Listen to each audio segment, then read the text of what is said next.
पुराने ज़माने की बात है, एक राजकुमार था जिसकी हुकूमत बहुत बड़े इलाके पर फैली हुई थी। उसकी रियाया उससे बहुत खुश थी, क्योंकि वो बहुत बहादुर, नेक दिल और इंसाफ पसंद राजा था। उसके मुल्क में दौलत की फरावानी थी और हर तरफ अमन और अमान था। राजा बूढ़ा हो चुका था, इसलिए वो चाहता था कि उसके बाद जो भी राजा बने वो रियाया का उसी तरह ध्यान रखे जिस तरह वो अभी तक रखता आया था। राजा के चार बेटे थे।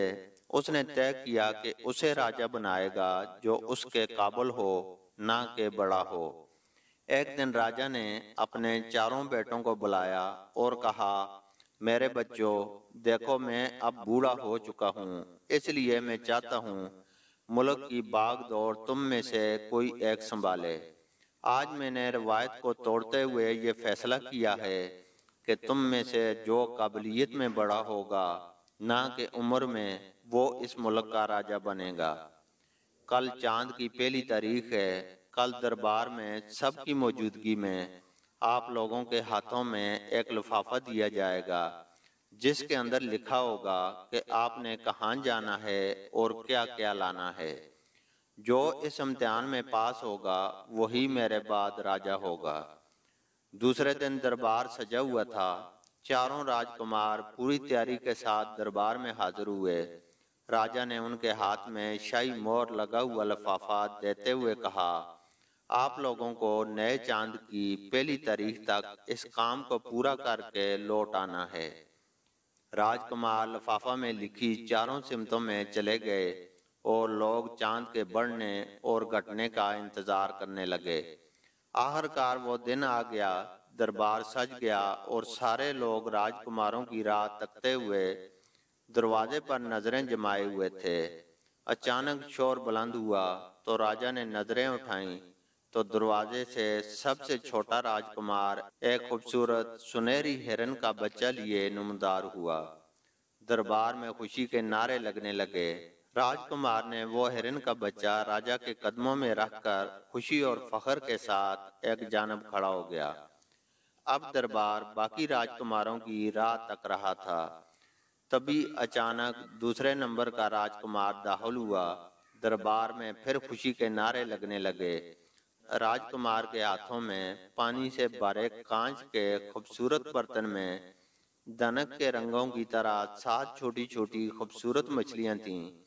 राजकुमार इस बर्तन को राजा के कदमों में रखकर फख्र से गर्दन उठाए पहले वाले राजकुमार के साथ खड़ा हो गया। अब राजा और दरबार बाकी दो राजकुमारों का इंतजार करने लगे। काफी देर बाद तीसरे नंबर वाला राजकुमार दरबार में दाखिल हुआ। दरबार एक बार फिर शोर शराबे से गूंज उठा। सबकी नजरें राजकुमार के हाथों में जो बालू का बच्चा था उस पर जा टिकीं।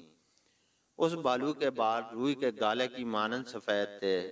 उसकी आंखों में ऐसा लगता था कोई बेशकीमती हीरा जड़ा है, जिसकी शुआएं पूरे दरबार को मैसूर कर रही थीं।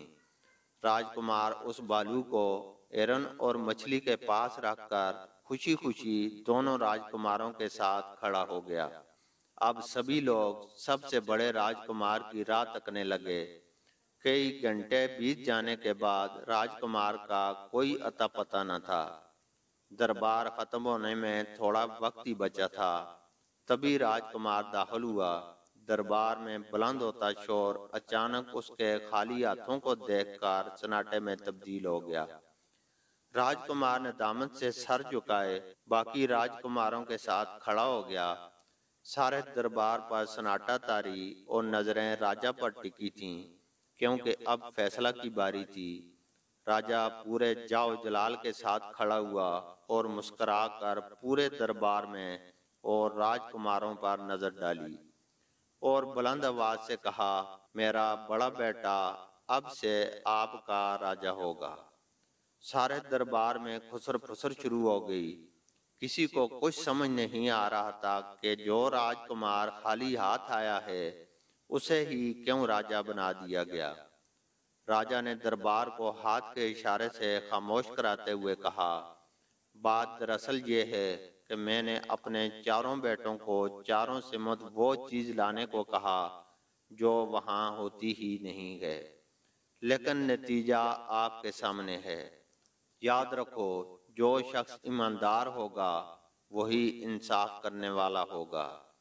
इतना कहते हुए राजा ने सर से ताज उतारकर बड़े राजकुमार के सर पर रख दिया और दरबार नए राजा के इस्तकबाल के नारों से गूंज उठा।